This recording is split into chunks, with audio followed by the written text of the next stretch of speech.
Il est 7 heures. Vous écoutez le 102.3 FM Radio Centre-Ville. C'est le magazine Nos Nouvelles apporté par Intexto qui entre chez vous. On est le mercredi 16 mai 2018. Bonjour Jean-Étienne. Bonjour Jean-Numa, bonjour à tout le monde et bienvenue. Et nous sommes également en direct sur Facebook et nous serons en différé sur WhatsApp 438-395-1256 et sur YouTube également. Qu'est-ce qu'on aura donc dans l'actualité ce matin sur le plan local? On est assez rempli. Ouais. Comment on disait ça en chinois? Chargé Koulekba.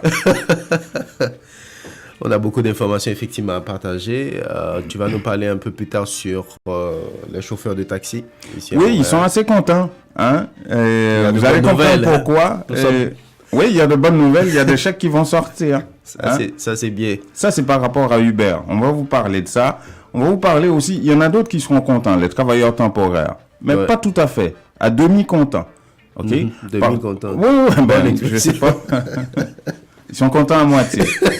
Et pourquoi? Parce que dans la loi 176 qui devrait être déposée avant la fin de la session parlementaire ici au Québec, il y a un certain nombre d'avantages que les travailleurs temporaires, les travailleurs immigrants temporaires réclamaient qui sont là. Mais il manque quelques petites affaires. Nous allons voir ça avec le porte-parole de l'association des travailleurs temporaires ici, Jacques Dago. Et puis, sachez que le député fédéral de Bourassa-Sauvé, M. Emmanuel Dubois, il a fait une visite de terrain hier à Montréal-Nord, où le fédéral, justement, apporte un support dans ce qui a trait aux coopératives de logement dans la zone. Vous aurez des détails, mesdames et messieurs. Et voilà. Et en Haïti, qu'est-ce qu'on aura? Il va falloir qu'on parle un peu de Dieu a lâché le village. Disons ça comme ça. Ouais. Enfin, ce matin, je pète le feu un petit peu, mais bon, qu'est-ce que vous voulez? Dieu a abandonné le village. Son village. Oui, village de Dieu, avec Anel comme chef de gang. Enfin, la police a mené des opérations. C'était l'heure du bilan hier. 20 arrestations, 10 personnes tuées, 10 présumés bandits, faut le dire comme ça, tués. Et 20 arrestations. Il y a un lieutenant du chef de gang Anel qui a été tué également lors de ces opérations. Il y en a 2 en particulier qui ont été arrêtés, qui étaient spécialisés dans des braquages à la fois à Port-au-Prince, mais au Cap-Haïtien. Ouais. Donc là-dessus, les auditeurs auront des détails sur le bilan avec ça. Il y a aussi Don Cato, le sénateur, qui a réagi par rapport à la sécurité et tout ça. Il y a aussi la situation à Cabaret, la mairesse de Cabaret qui justement accuse la police d'avoir pas pris toutes les mesures pour... Il y a eu à peu près 3 personnes tuées à Cabaret, des bandits qui ont arrosé de balles des gens qui étaient au marché à Cabaret. Oh, c'est grave ça. Et la police était où à ce moment-là? Répondait à un appel au tribunal pour amener des prisonniers ou je sais pas quoi. Le chef de la police essaie de se défendre en disant que les gens de Cabaret n'aiment pas donner des informations à la police. Donc c'est à cause de ça que c'est arrivé. Bref, on va parler de ça. On va parler aussi, Jean-Étienne, du prix de l'essence. Oui, on l'avait prévenu, ça va garder encore l'actualité pendant... Il me semble qu'il y a un communiqué qui circule là sur les réseaux sociaux. C'est déjà 224 gourdes. On va le prendre avec les fourchettes si on n'arrive pas à le voir ça. Ouais. Mais écoutez, sachez que ça va garder encore l'actualité pendant un petit bout de temps. Mesdames et messieurs, restez avec nous. On vous revient un peu plus tard pour le développement de ces informations et de bien d'autres.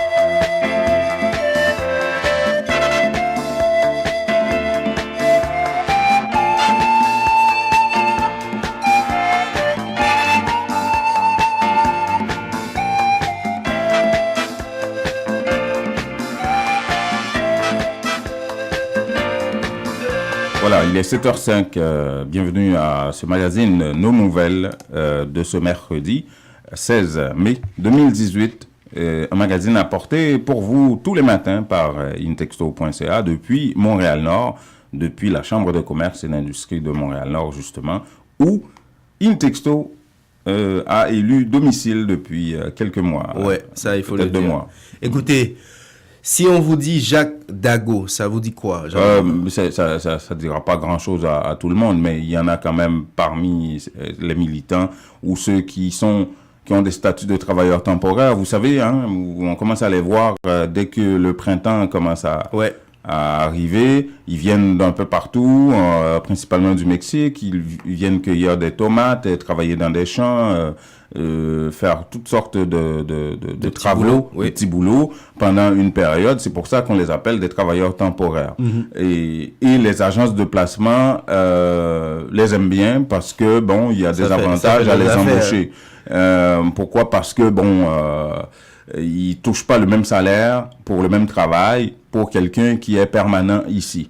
Ça, ils touchaient pas ça. Et donc, ces gens-là réclamaient le fait que, et j'imagine qu'il y a des Haïtiens parmi ces gens-là aussi, ou toutes sortes de gens, mais et maintenant, ils ont formé une association des travailleurs temporaires ici, et qui était en contact avec le ministère québécois du Travail, qui militait pour que la loi sur les normes du travail soit modifiée. Bon, ils avaient une série de demandes, hein, à peu près 5 ou 6. Il y en a un certain nombre, mais le gouvernement avait promis. Nous, chez Intexto, on avait contacté le ministère du Travail pour leur poser la question par courriel. Ça, c'était depuis le début de l'année. Ils nous avaient répondu, oh non, calmez-vous, on va déposer un projet de loi pour encadrer les agences de placement ce printemps. Le projet est préparé, mais n'est toujours pas déposé, mais l'association est au courant de ce qu'il y a à l'intérieur, le contenu du projet de loi. Alors, écoutons Jacques Dago, dans un premier temps, qui va nous dire qu'est-ce que les travailleurs temporaires ont gagné dans le cadre de ce projet de loi. Et après, on va revenir sur ce qui manque. Alors, les 3 choses qui sont dedans, il y a la co-responsabilité, et puis le salaire, travail égal, salaire égal. C'est-à-dire que maintenant, pour un même boulot, que tu travailles pour l'agence, que tu travailles pour la compagnie, tu devrais exactement avoir le même salaire pour le même boulot. Ensuite, il y a l'encadrement des agences de placement, c'est-à-dire que les agences vont s'enregistrer auprès des normes du travail. Mais là, c'est pas le cas avant. Il semble qu'il manque encore des choses dans leur demande. Ouais, il manque énormément de choses, comme par exemple, plein de choses qu'ils réclamaient de la part du gouvernement dans le cadre des normes du travail. Et nous allons écouter encore une fois Jacques Dago, je préfère qu'il le précise lui-même. Ce qu'on demande, c'est qu'après 3 mois de travail continu, le travailleur d'agence soit embauché. Parce que si vous travaillez plus de 3 mois, c'est-à-dire, même il y a des gens qui travaillent même 5 ans pour l'agence de placement dans une compagnie, à ce moment-là, tu occupes un poste. Ce n'est plus temporaire. Donc, nous, on veut qu'à ce point-là, il faudrait que la personne soit embauchée pour avoir toutes les assurances, pour avoir toutes les protections sociales. Donc, il y a ça. Et puis, il y a aussi, on veut que les travailleurs sans papier aient droit à... Et ça, c'est aussi une de nos revendications. Les travailleurs sans papier aient droit à la CSST et aux normes de travail. Qu'ils ne soient pas poursuivis parce que si tu travailles, c'est pas on pense que c'est pas la faute aux travailleurs. La compagnie est responsable, l'agence est responsable aussi. Non, c'est vraiment les 2 revendications fondamentales qui nous intéressent vraiment. C'est-à-dire que il faut que les sans-papiers aient droit aient accès à une norme du travail et à la CSST. Et ensuite, pour que la personne soit embauchée après 3 mois de travail continu. Les autres, on veut seulement le renforcement. Voilà, il veut le renforcement. Jacques Dago, le porte-parole de l'Association des travailleurs temporaires, qui manifestait justement, il faut le rappeler, Jean Etium, hier devant l'Assemblée nationale à Québec, pour justement revendiquer que ces derniers points soit contenu ajouté dans la loi.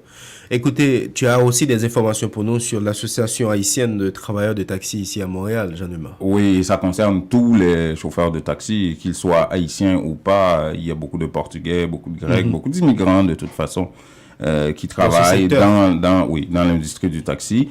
Et depuis l'arrivée de Uber, je crois en 2013, quelque chose comme ça, et ça bousculait un petit peu l'industrie. Les chauffeurs, les permis ont perdu beaucoup de leur valeur depuis l'arrivée de Uber. Donc, des gens qui ont investi, qui ont hypothéqué leur maison pour investir dans une voiture de taxi, dans cette industrie-là. Donc, ils ont perdu beaucoup d'argent. Et pourquoi? Parce que c'est le gouvernement qui avait autorisé Uber à opérer ici au Québec.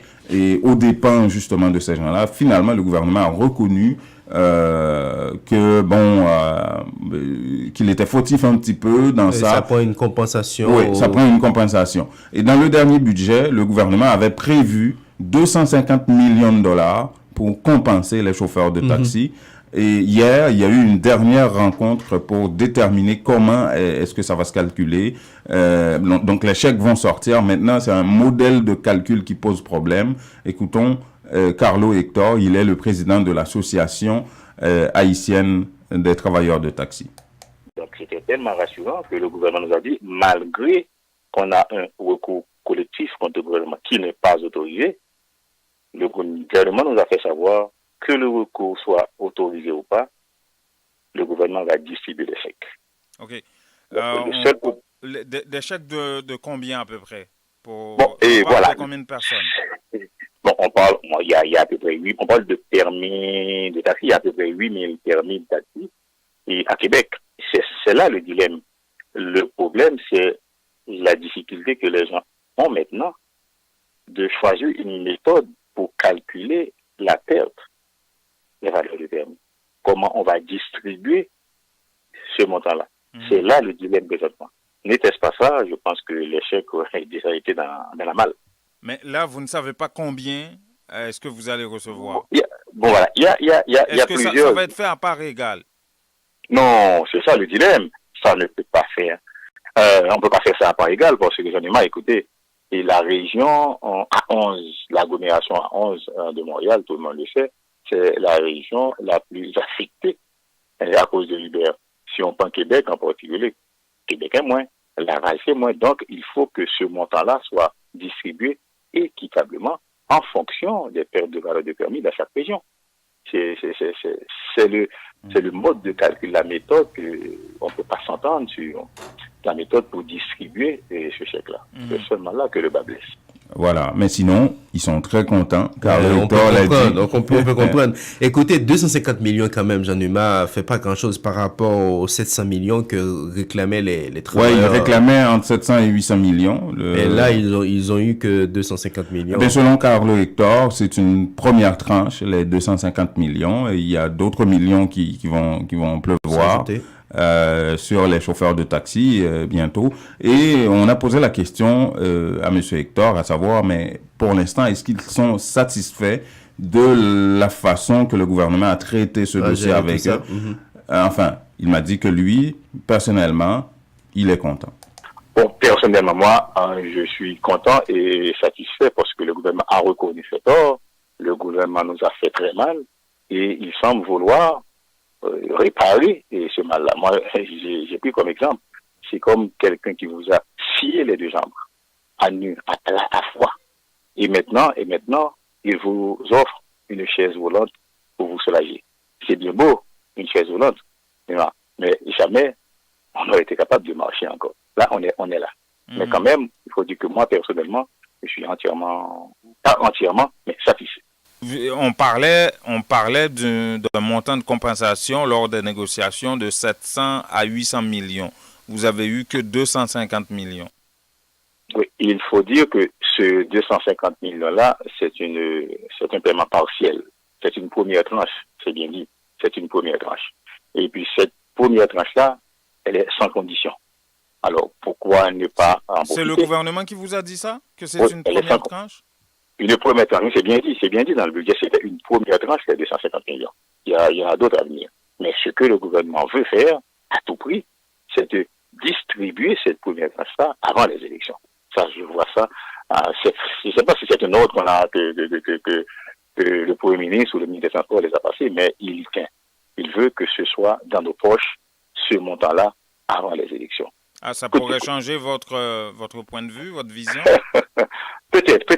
J'ai parlé à des gens qui me disent oui, mais vous comprenez, on ne sait pas ce qui va être décidé quand on va être devant aucune. Donc, je pense que si la tendance se maintient, les gens peut-être vont vouloir ne pas changer d'alliance ou pas, mais repenser à 2 fois avant de voter, malgré le mal que les libéraux nous ont fait. Voilà, Carlo Hector, président de l'association haïtienne des travailleurs de taxi. Donc, on est assez content pour eux. Là. Ils vont pouvoir essouffler, quoi. Bref, il y a un autre haïtien qui est député cette fois, fédéral, Emmanuel Dubois, qui était dans trop loin, Arthur Chevrier. Oui, à Montréal-Nord. Oui. En fait, ce qu'il y a, c'est que le gouvernement, il va répondre justement à la question, mais sachez que le gouvernement fédéral a investi près de, disons, 191 millions et quelques dollars. Mm-hmm.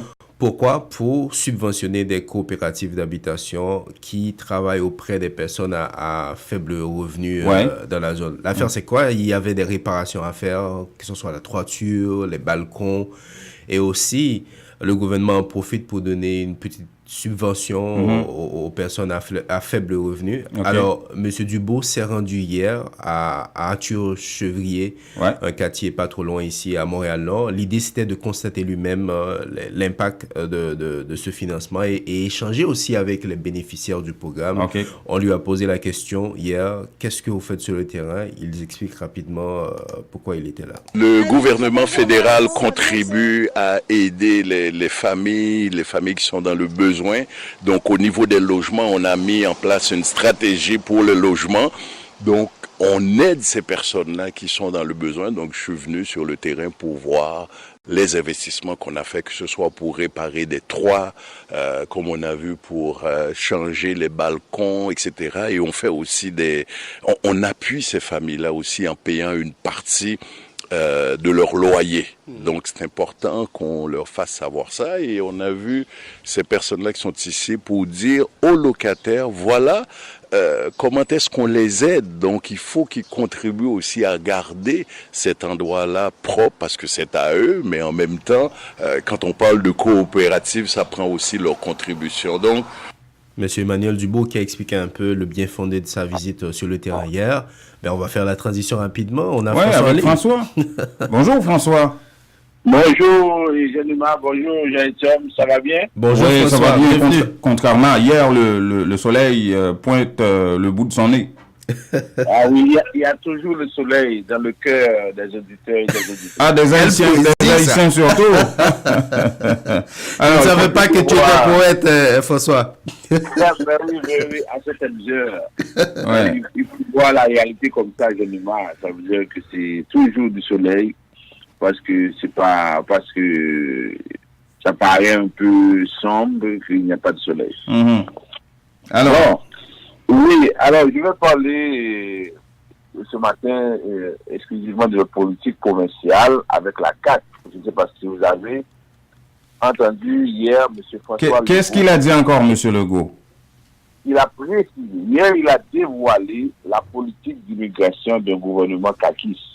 Voilà comment ça va être, parce que depuis quelque temps, on en parle, mais il n'y a pas eu de précision. Les partis d'opposition, notamment le Parti libéral, le Parti québécois, qui a boulé rouge sur M.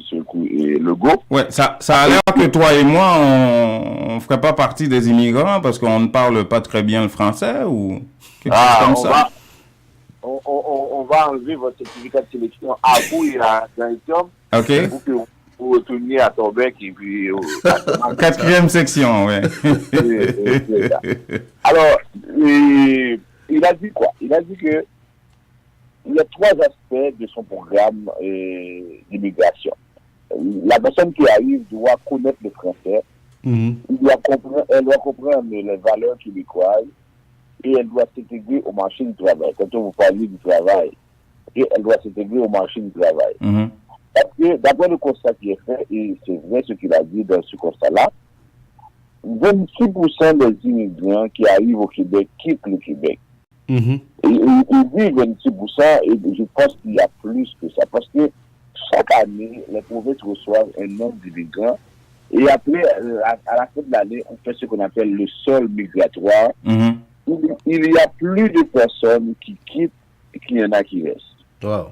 Ça veut dire que là, il y a un problème, effectivement. Dernièrement, vous vous rappelez, je vous ai dit que les investisseurs, ils arrivent ici, mais plus de 60% quittent le Québec pour aller en Ontario, en Colombie-Britannique, en Alberta. Ouais, mais maintenant, c'est pourquoi ils quittent? C'est parce qu'ils ne s'expriment pas en français ou quoi? Et il dit que 59% des immigrants ne parlent pas français.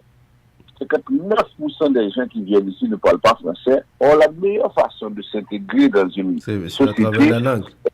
Et à travers la langue, c'est de parler la langue. Ok? Il dit que le taux de chômage chez les immigrants est de 15% après 5 ans. Ce qui est anormal. Eh ben, on comprend pourquoi ils ne parlent pas français. Parce qu'ils ne travaillent pas. Ils ne sont pas avec des gens qui maîtrisent le français, qui s'expriment en français. Ils ne sont pas en immersion, là, ces immigrants-là. Oui, alors le problème, j'ai du mal, c'est que lorsque les gens arrivent ici pour le chômage, lorsque les gens arrivent ici et veulent travailler, on leur dit d'apprendre l'anglais. Alors, M. Legault doit résoudre ce problème-là, parce que quand vous allez chercher du travail, vous êtes venu dans une province francophone pour aller parler français. Maintenant, prenons le cas des hispanophones. Ils viennent ici, ils devraient parler français. Mais maintenant, on leur dit, non, pour trouver du travail, il faut parler anglais. Alors, c'est quoi l'intérêt d'apprendre le français? Mais c'est vrai, hein? Oui, parce que c'est ça.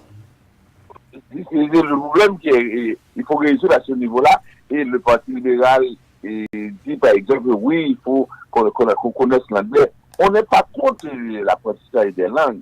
Mais on dit, quand on choisit de venir au Québec, c'est parce qu'on a fait le choix de parler français. Mm-hmm. OK?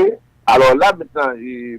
Legault, lui, il dit, la première solution, c'est de réduire de 50 000 à 40 000 avec les mêmes ressources. Au lieu de recevoir 50 000 immigrants chaque année et de perdre 20 à 30 000 chaque année, c'est mieux d'avoir 40 000 et de mettre un programme pour franciser, pour permettre à ces gens-là de parler le français et pour permettre à ces gens-là de travailler. Un programme. Oui, c'est un programme parce qu'il dit jusqu'à présent, le Parti libéral n'a rien fait et c'est pourquoi les gens ne connaissent pas le français, c'est pourquoi les gens continuent à fonctionner, ils n'ont pas de travail, parce que maintenant, si la personne ne travaille pas, ça veut dire qu'elle ne pourra pas être dans un milieu où on parle le français ou l'anglais. Alors, vous voyez, le problème, il est grave, il est extrêmement grave. Parce que le Québec traîne les pattes dans ce sens parmi toutes les autres provinces canadiennes. Ça veut dire qu'on se retrouve en situation où les jeunes ne se sentent pas bien. Regardez bien les jeunes mariés. Un immigrant qui arrive, ok, avec le même diplôme, qui arrive en Ontario, a 3 fois, 4 fois plus de chances de travailler en Ontario que de travailler au Québec. Mm-hmm. Ça veut dire qu'en Ontario, ça veut dire qu'on n'a pas ce problème de Mohamed. Ça veut dire dès que vous êtes compétent, vous allez travailler. Ouais, vous pouvez entrer dans le système. Ça c'est une autre mentalité, François, là. Oui, qui va rester. Alors, M. Legault, on reste avec M. Legault. Oui. Il propose un certificat transitoire. Il dit que pendant 3 ans, la personne a l'obligation, a le devoir de parler le français, de chercher du travail et d'apprendre les valeurs québécoises. Si après 3 ans, et c'est là maintenant que le bas blesse, si après 3 ans, la personne n'arrive pas à faire ça, ce qu'on va faire, on va écrire, on ne va pas donner du certificat de sélection, on va écrire au fédéral, on va lui dire, j'ai quelqu'un dans ma province qui refuse de respecter ces conditions. Sérieux, là? Ben oui, j'ai quelqu'un dans ma province. Excuse-moi. De respecter les conditions. Ok. Est-ce que vous allez venir le chercher? Oh. Excuse-moi j'arrive pas à me retenir. Oui, est-ce que vous allez venir le chercher? Alors, on lui a dit, mais est-ce que le fédéral ne veut pas venir le chercher? qu'est-ce que vous allez faire parce que vous n'avez pas le pouvoir d'expulser. Non, le fédéral a le même objectif que nous. Ça veut dire qu'il veut que les gens s'intègrent, il veut que les gens travaillent, il veut que les gens fonctionnent. À ce moment-là, le fédéral n'aura aucun problème à venir chercher ces gens-là. Ou bien on va appeler ces gens-là vers l'Ontario et quelque part d'autre. Ou bien la personne va être expulsée. C'est compliqué cette affaire-là. Non, alors c'est ça. M. Lisée et M. Couillard ont dit que ça n'a pas de bon sens. Ça veut dire que ça ne fonctionnera pas. Il dit que M. Legault est en train de faire peur aux immigrants. Parce que là, M. Legault, Mais François, j'ai une autre question, mais c'est qui va évaluer ces gens-là et c'est quoi les critères? Bon, le ministère de l'Immigration aura d'autres fonctions.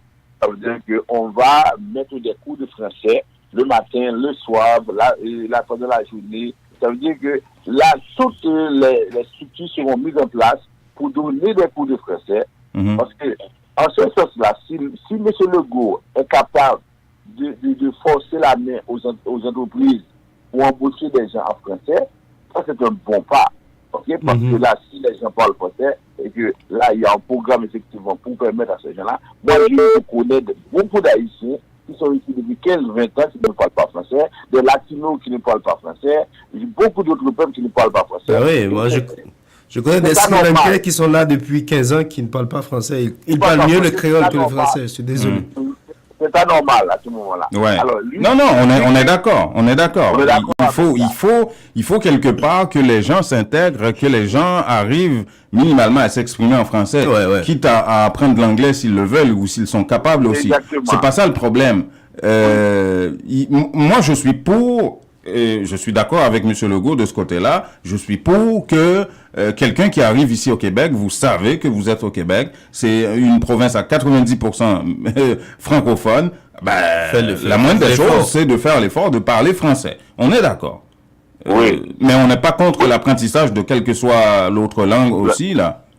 Oui, mais le problème, lorsqu'on dit à la personne de parler français, pendant qu'elle a la difficulté à trouver du travail en français, là, elle n'a pas d'intérêt à apprendre le français. Oui, c'est ça. La personne, vous dites aux gens de parler le français alors que les meilleurs emplois, ils sont en anglais et voilà. C'est ça aussi. Ils sont là, et c'est pas nécessairement que les meilleurs sont en anglais. Les meilleurs demandent que vous parliez anglais aussi. Oui, c'est ça. Il est plus facile à un anglophone unilingue de trouver du travail au Québec qu'à un francophone de trouver du travail maintenant là. C'est clair. Il est plus facile à un unilingue anglophone de trouver du travail ici à Montréal que de trouver du travail pour un francophone unilingue. C'est absurde. Il faut changer ces choses-là. Alors maintenant, le problème de M. Legault avec ce programme-là, c'est que lorsque quelqu'un va devenir citoyen, on lui fait passer un test de français, on lui fait passer un test sur la citoyenneté. Alors on dit, est-ce que ce programme-là n'est pas en contradiction avec le programme fédéral? Parce que pour devenir citoyen après 3 ans, c'est la même chose qu'on propose. Est-ce que la personne devra faire les deux en même temps? Ou bien, à ce niveau-là, il faut dire que celui qui sera, ou celle qui sera ministre de l'immigration pour la CAQ, si jamais la CAQ prend le pouvoir, aura beaucoup de difficultés, ou même les candidats auront de la difficulté à expliquer ce message-là. Ça veut dire qu'est-ce qu'on veut faire. C'est sûr qu'il faut faire quelque chose, et parce que jusqu'à présent, le Parti libéral, c'est le statu quo, ça veut dire que c'est la même chose qui continue, mais il faut faire quelque chose, mais il faut que cela soit clair, soit assez vraiment bien élaboré, parce que jusqu'à présent, on a l'impression que la CAQ nage en nos troubles et la CAQ n'arrive pas à expliquer exactement ce qu'elle veut faire. Voilà. Merci François. Et même avec, si tu avais d'autres sujets, il va falloir nous réserver ça pour demain matin. Oui, tout à fait. Parce qu'on aura... Je voulais mettre vraiment le topo sur ce point-là, parce que ça nous concerne. Oui, mais c'est vraiment intéressant. On n'a même pas assez de temps pour en parler. Peut-être qu'on devra revenir sur d'autres aspects du programme de la CAQ en matière d'immigration. Oui. Ouais, pour expliquer ça le plus possible aux gens. Hein, qu'est-ce qui pourrait vous attendre ici? Bon, bref, merci François. Je rappelle que que tu diriges la firme Vision Max Service, une firme spécialisée en immigration. Et si vous avez des questions plus précises pour François, vous pouvez avoir ses coordonnées qui défilent à l'écran sur Facebook, à la fois son site internet, son numéro de téléphone, son courriel, tout et tout, pour poser vos questions à François de manière personnelle. Hein? Ouais. Bonjour François, il fait beau. Bonjour et à demain. À demain. À demain. Ou al fait affaire avec une compagnie de grande gauche tête bobèche pour régler dossier immigration au Canada pour te faire économie bout de chandelle ou à venir plein on prend refus parce que dossier mal préparé, formulaire t'es mal rempli ou même qui te voulait ça me t'es parlé. Tu vois, pour le même genre de dossier, Ti George WhatsApp, Fanny, Madame Joe Facebook et moi-même avions tous obtenu satisfaction pour avoir fait affaire avec Vision Max Service, cabinet spécialisé en immigration. Vous qui rêvez d'immigrer, d'étudier au Canada ou tout simplement de visiter le pays, Vision Max Service. Vous comptez demander un super visa, venir investir ou vous établir en tant que travailleur qualifié. Vision Max Service, un label de qualité. Vision Max Service, c'est le travail de professionnels qui étudie, traite, suivent votre dossier. Il vous conseille, vous encadre, vous accompagne dans toutes vos démarches pour des résultats 100% excellents. 273 Lalu coin Ruelle Vaillant Port-au-Prince, Haïti. Téléphone 48 20 78 18 22 09 76 82. Montréal 438 876 93 98. Que regardez-vous sur votre tablette? Une annonce incroyable. Réduction, rabais à gogo, prix PI. Cosmétique multi-ethnique à baisse ses prix et ça ne va pas s'arrêter. Les prix les plus bas. L'entrepôt des produits de beauté, c'est aussi de nouvelles promotions comme les tresses expression liquidées à seulement 4,25 $. Cosmétique multi-ethnique, une vaste sélection de styles, de marques et de types de produits de beauté en tout temps. Si vous trouvez moins cher ailleurs, Cosmétique multi-ethnique vous rembourse le double la différence. Cosmétique multi-ethnique 42,90 et Bélanger à l'est du boulevard P9. Téléphone à 514 89 5429. J'adore Cosmétique multi-ethnique. La beauté à petit prix, ça marche.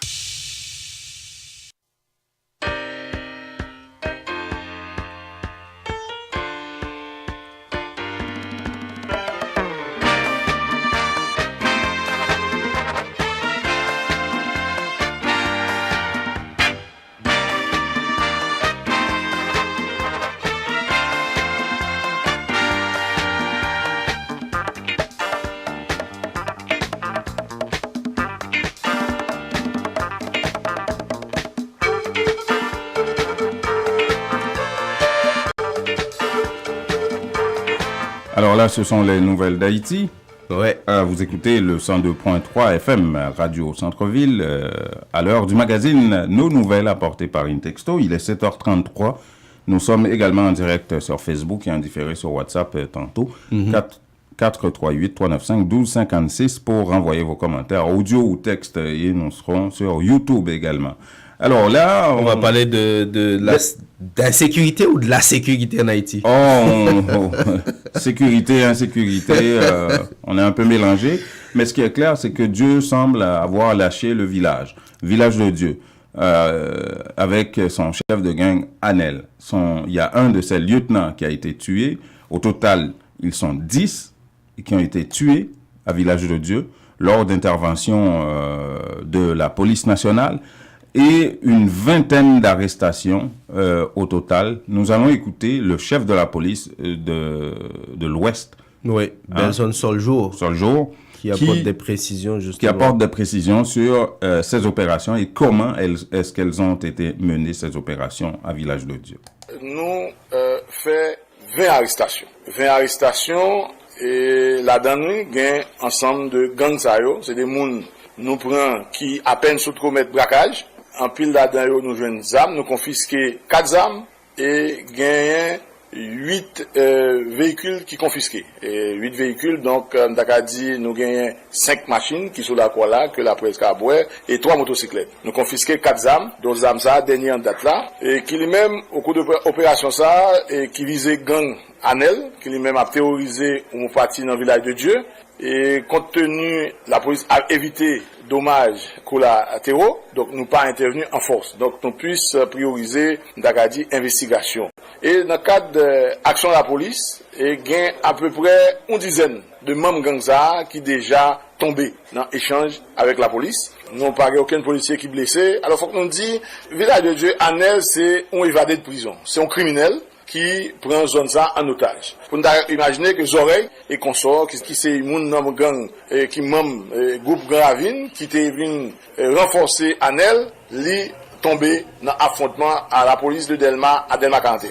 Et apparemment, il y a des informations aussi sur Cap-Haïtien, le problème qu'on a eu avec les sénateurs.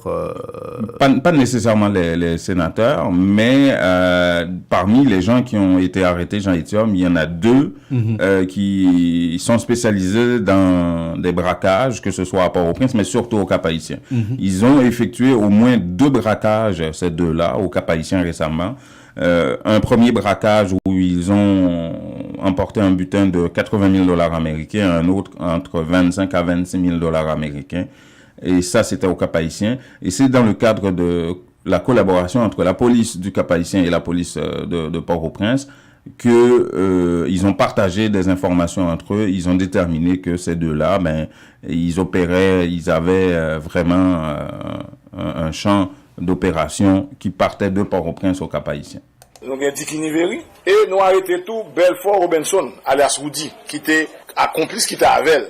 Et dans la recherche, dans le contact, les informés de l'arrestation, nous avons SDPJ Nord qui prend contact avec elle et qui voyait des images, vidéos que vous avez gagnées sous 2 braquages qui fait dans le Cap-Haïtien qui était vraiment soulevé l'opinion publique là. C'est un braquage qui était fait le 11 avril dans la rue 20A, côté que yo prend 26 000 $ américains nommé Madame Ella Benoît Siméon, 11 avril 2018. Et le 24 avril 2018, dans la rue 3L, au Cap-Haïtien, yo pote aller plus de 80 000 $ américains de un commerçant qui relait Robert Télémac. Et nous jouons à bord de machine qui dehors, et nous avons pour nous visiter, 9 mm ça, qui était avec lui, et nous pas de butin. Malheureusement, et investigateurs yo tellement pour méthode que utiliser pour faire braquage, c'est à la fois véhicule, motocyclette, en général 2 à 3 motos.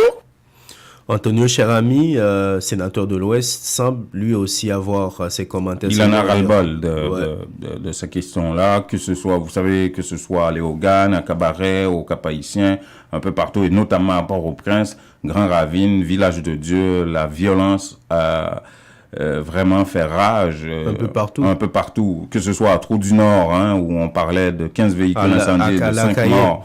Wow, ça commence à chauffer là. Et le sénateur de l'Ouest, Don Cato, dit il va falloir qu'on s'arrête un peu, qu'on réfléchisse sur la manière dont on va aborder ça, parce qu'il y a eu tellement de cas flagrants qu'on n'a pas pu résoudre jusqu'à présent, et on en a encore qui nous arrivent sur le bras.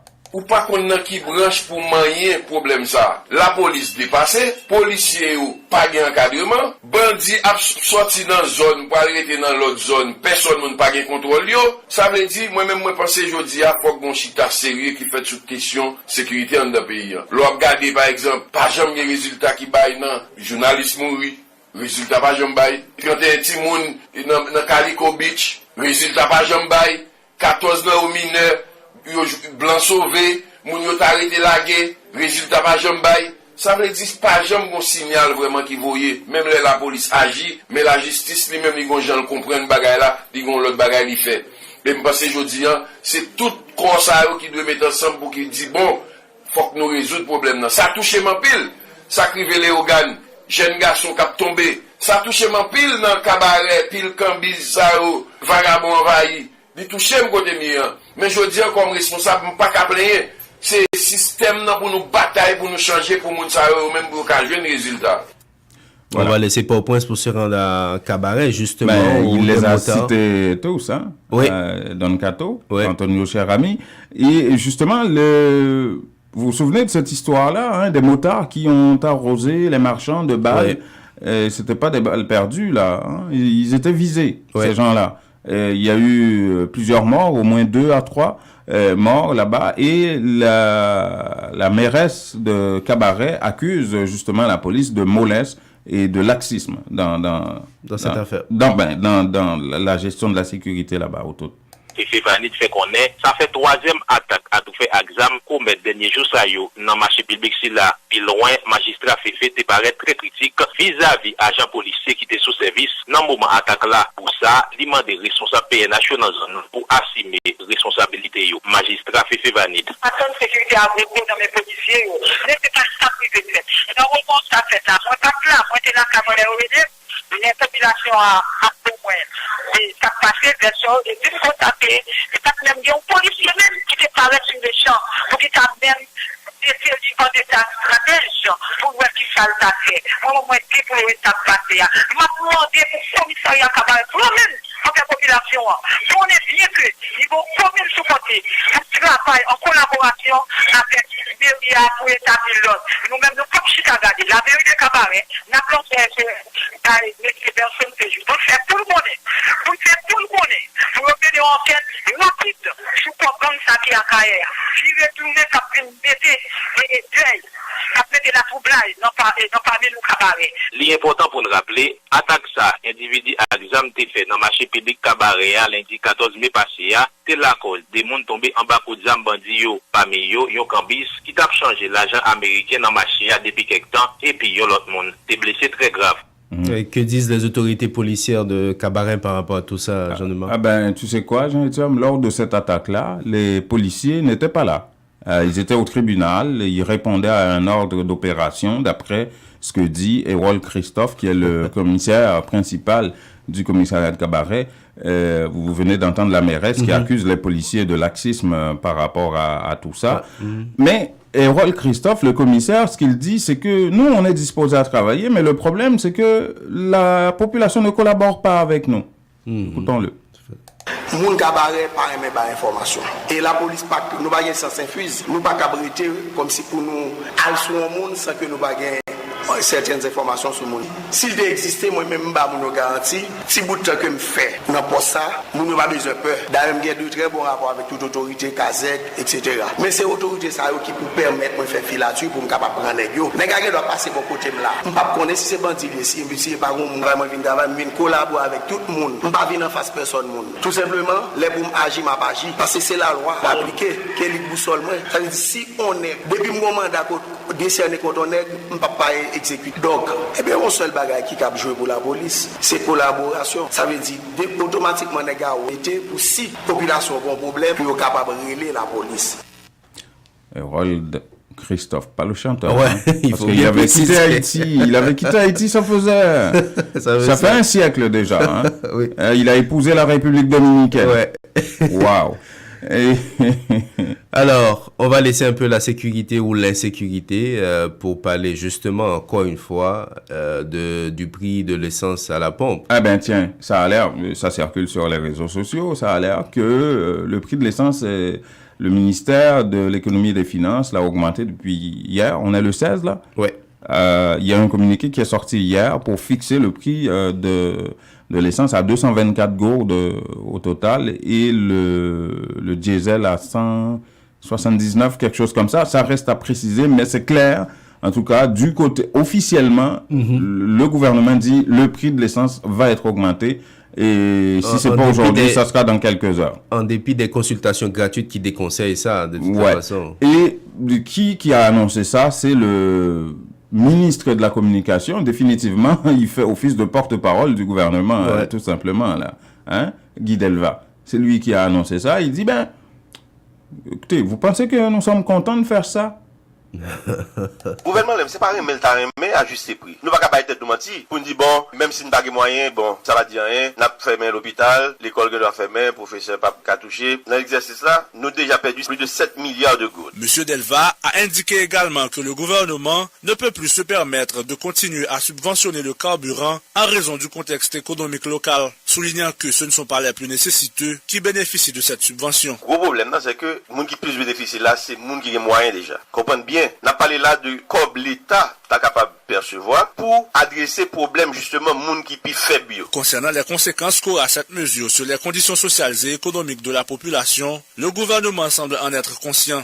Gilead Sedelva a annoncé en ce sens le renforcement des programmes sociaux du gouvernement. Eh bien, c'est à travers programmes sociaux qui en cours que nous avons renforcé. C'est par rapport à toute une série de mesures d'accompagnement qu'après, c'est-à-dire si ou le paye aux camionnettes, du paye un goût de plus, paye deux goûts de plus, mais pour compenser de l'autre côté. Il ne fait aucun doute que l'ajustement des prix des produits pétroliers à la pompe provoquera des troubles sociaux dans le pays. Le ministre Delva a appelé en ce sens la population à la vigilance par rapport au risque de manipulation par certains acteurs politiques. C'est pas gouvernement là-bas le problème, non? Premier monde qui est victime, là, c'est masse peuple haïtien. Comment éviter cela? Non, eh bien, on fait là, m'a dit Mouno. Logique, ça pas entrer là-dedans, parce que pas bon pour vous. Moun kap di manifester à lui, mais bien combler pour lâcher gazi. Selon Gilead Sedelva, le gouvernement n'est pas insensible aux grogne déjà suscité par l'ajustement prochain des prix de l'essence sur le marché local. À son avis, ces frustrations sont justes pour les raisons suivantes. Première raison, nous sommes en situation vulnérable. C'est pas qu'on y a, pas venir jeudi, population, gon bande de services que le pas arrivé de joindre. Deuxième raison, ou gon série de politiciens ou bien de l'autre monde dans série de groupes qui eux même ka gagné bagay pa yo pour régler et puis eux même yo profiter de ça. Troisième point, et parce que pas gain assez d'explications. Nous-mêmes n'a fait. De 2010 à date, la subvention du carburant a coûté à l'État haïtien 47 milliards de gourdes, a fait savoir Gilead Sedelva. Il en a donc appelé à la compréhension de la population, car selon lui, l'augmentation à la pompe des prix des produits pétroliers est une nécessité. Il faut rappeler que Diego Chal est reporter de Radio Vision 2000, à Port-au-Prince. Oui. Il y a des réactions un peu partout, oui. En chaîne, oui, effectivement, et que ce soit des spécialistes en économie ou vous avez écouté la semaine passée Eddy Labossière, il y a beaucoup de parlementaires, et Vance Paul, enfin, un peu tout le monde, que ce soit Don Cato ou autres, qui s'opposent à cette augmentation du prix de l'essence. Et Alfredo Antoine, qui est un proche du pouvoir en place, député, qualifie le gouvernement de paresseux et va dans le même sens que Eddy Labossière en disant, écoutez, le gouvernement pourrait aller chercher de l'argent entre les mains de gens à qui il a donné des franchises. Mais ils ont fait quoi de ces franchises-là? Est-ce qu'ils ont créé des emplois? Est-ce que ça a été profitable à la fois pour le gouvernement et pour la population? Pourquoi donner autant de franchises? Le gouvernement pourrait aller chercher de l'argent de ce côté-là et réduire la taille de l'État aussi, la taille du parc automobile, par exemple, en Haïti. Écoutons Alfredo Antoine. Donc, il faut que l'État en mesure que moun k'ap bénéficier impôt, non seulement nombre d'emplois que vous avez bail dans le secteur, c'est pas bail crédit pour crédit, ouvrir entreprise pour ouvrir entreprise. Faut que moun sa dit mais quantité de emploi décent. C'est pas même genre de monde qui dans le secteur textile que de monde de chômage déguisé, de monde qui a travaillé seulement pour financer la misère. Et avant, nous écrit ministre Finance, ça a plus que un an, n'a pas une réponse de 2006 à date, tout le monde qui bénéficiait de impôts et dans qui contexte te bayol crédit d'impôt et qui ça combien d'emplois que vous créez pour population pour nation capable au courant. Député Alfredo Antoine pas vinn voter aucun budget qui pourrait aller contre le peuple. Nous compte en éventuelle montée de produits pétroliers. Nous admettons que Haïti pas fait pétrole. Clair, mais question pour monter prix gaz et que ces populations qui le payer et côté conseil de paresse qui gagne au niveau ministère financier pas le prélever on sait de taxes qui capable financer budget pas pour gouvernement ouais que c'est produits pétroliers seulement de taxes faciles que ces populations qui prennent gain de incidence négative sur fonctionnement population déjà qui dans chômage qui pas gain travail donc nous d'y faire déclaration c'est pour satisfaire exigence FMI exigence FMI, c'est al prend taxe côté que moun yo pas taxé dans tous les pays du monde. Moi ouais que yo ba exonération d'impôts et machine ça yo, moi et compagnie ça yo, c'est de machines de Jeep 4x4 que a acheté qui coûtait des milliers de dollars. Compagnie ça yo bénéficier avec exonération d'impôts. Il y a pour les Range Rover, c'est comme ça yo pour que le ministère finance al prend, mais c'est pas population.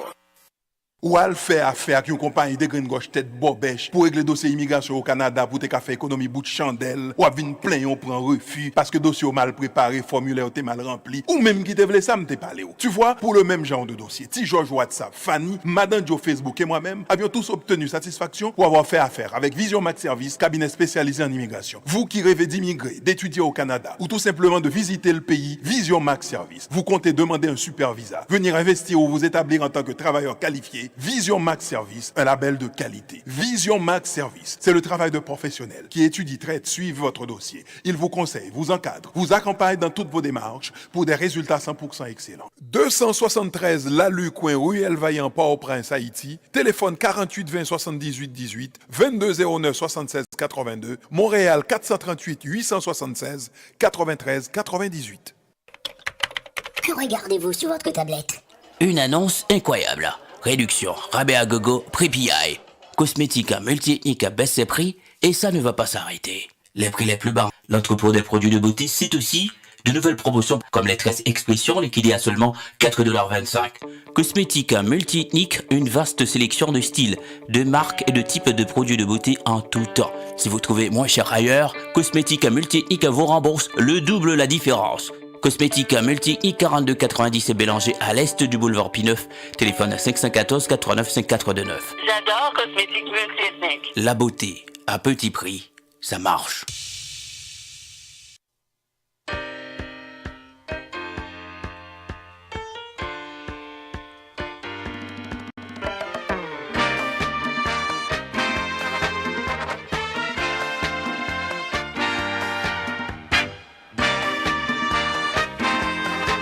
– 7h51, vous écoutez le 102.3 FM Radio Centre-Ville à l'heure du magazine Nos Nouvelles apporté par Intexto, intexto.ca, visitez notre site où il y a des gens qui nous regardent sur Facebook. Bonjour à ceux qui nous suivent sur Facebook, ils sont de plus en plus nombreux et nous serons sur WhatsApp et YouTube un peu plus tard. Alors, ce sont les commentaires maintenant. On va parler du prix de l'essence, aussi banal que ça, mais extrêmement important. Oui, définitivement. J'observe, Jean-Étienne, si tu permets, pour commencer, j'observe un entêtement de la part de ce gouvernement à augmenter le prix de l'essence. Ce que dit le gouvernement, c'est que depuis 2010, ils ont dépensé en financement, en subvention, 47 milliards de gourdes. Pas de dollars, 47 milliards de gourdes pour subventionner le prix de l'essence, ce qui permettait que le prix soit resté minimalement bas. Aujourd'hui, ça a augmenté. Il testait le terrain pour vérifier la réaction des gens et les réactions, on les a eues en chaîne, que ce soit des spécialistes en économie, en finance ou sur le plan politique, au niveau des groupes de pression. Tout le monde disait non, n'augmentez pas le prix de l'essence. Et ce que ça fait, en augmentant le prix de l'essence, il va y avoir des répercussions sur tout dans la société, notamment le prix des denrées pour les plus vulnérables. C'est clair. C'est ce que vous avez fait.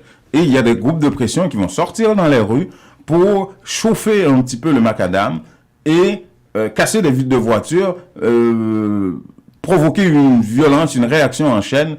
Et ça, le gouvernement risque de perdre plus que 47 milliards de dollars aussi, avec des inconvénients qui vont arriver, des touristes qui vont probablement changer de direction, changer de cap, changer de destination, qui viendront pas en Haïti, que ce soit des Haïtiens ou autres.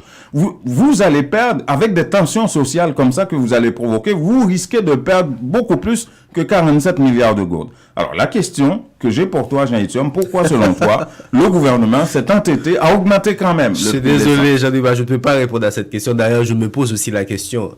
Est-ce que c'est pour obéir de façon simple à la FMI? Quels sont les enjeux? Qu'est-ce que le pays va perdre si FMI décide de couper ses fonds? C'est la question. Parce que je comprends que j'imagine que les autorités, ils comprennent aussi dans quoi ils se mêlent là en prenant cette décision. Ils doivent s'attendre vraiment à avoir des réactions, comme tu l'as expliqué, assez importantes en Haïti. Mais pourquoi quand même ils décident d'avancer? Pourquoi c'est tellement important, je sais pas, la contribution de la FMI à notre économie? Pourquoi ils refusent vraiment d'écouter les différentes voix qui sont contre ça? Ça, c'est la question que je me pose. Est-ce que c'est tellement, à ton avis, que l'apport de la FMI est si importante? L'apport est si important? C'est pas ça la question. C'est même pas une question d'apport. OK, le FMI te demande des résultats sur le plan économique, sur le plan financier. OK. Mais si tu tu vois que si tu augmentes le prix de l'essence, tu arrêtes de subventionner, tu vas économiser 47 milliards. D'accord? Pour améliorer ton état financier. C'est bon, c'est bien beau, mais il risque d'y avoir un autre problème qui pourrait vous coûter plus cher. Oui. Est-ce que, en prenant cette voie-là, vous allez augmenter votre état financier? Non, je ne pense pas. Et or, il y a différentes autres possibilités d'aller chercher de l'argent, d'augmenter votre assiette fiscale et de répondre aux exigences de FMI quand même.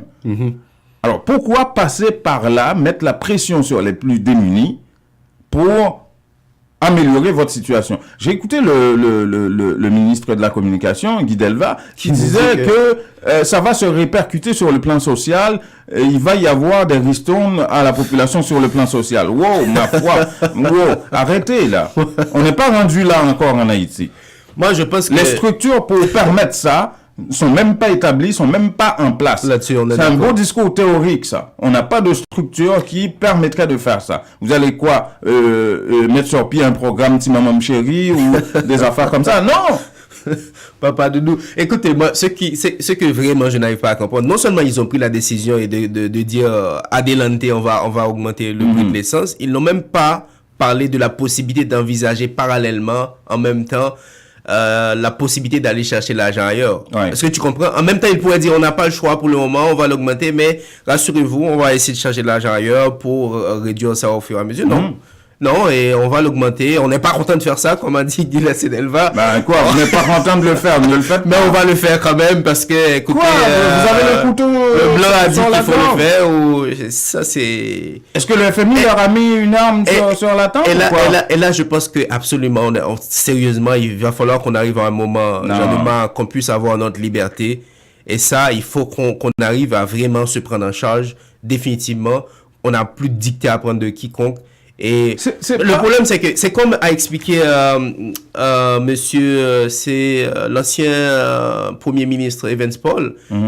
Et l'économiste aussi, Eddie Labossière l'a expliqué. FMI va toujours vous dire ça, mais quand la population va sortir à travers les rues, comme au Nicaragua, c'est vous-même qui va dire, on ne se mêle pas de ça. Non. Quand ça va barder, vous allez retrouver FMI parmi toute la bande internationale qui vont vous accuser. On n'est pas au courant, vous êtes indépendant, faites ce que vous voulez de votre peuple chez vous. Et c'est dommage. Mesdames, messieurs, ça a été un plaisir. 7h57. On va vous retrouver demain matin, 7h, pour une nouvelle édition de nos nouvelles. Merci à tout le monde. Merci, au revoir. Texto.ca sur Facebook et en différé sur WhatsApp. On prend rendez-vous tous les matins, du lundi au vendredi sur le 102.3 FM Radio Centre-Ville